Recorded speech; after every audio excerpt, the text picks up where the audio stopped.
TCB TV githima kia dibaini irakurehera haria turi.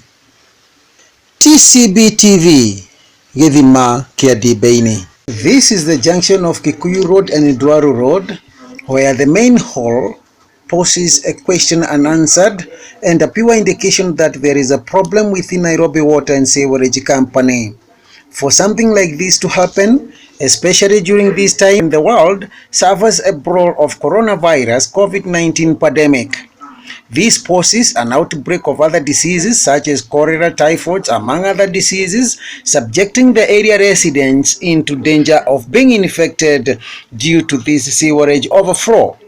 The main question to ask, and with an expectation of no answer, is if there is enough preparedness measures which are undertaken to cope up with such a situation, putting into account that we are in the rainy season and without proper precautions are taken, and with the broken clean water pipes might end up being contaminated with the sewerage and blocked rainwater drainage flowing all over the road.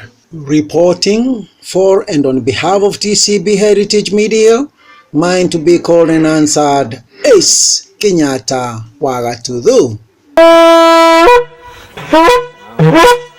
Oguo na hau niho haria turi.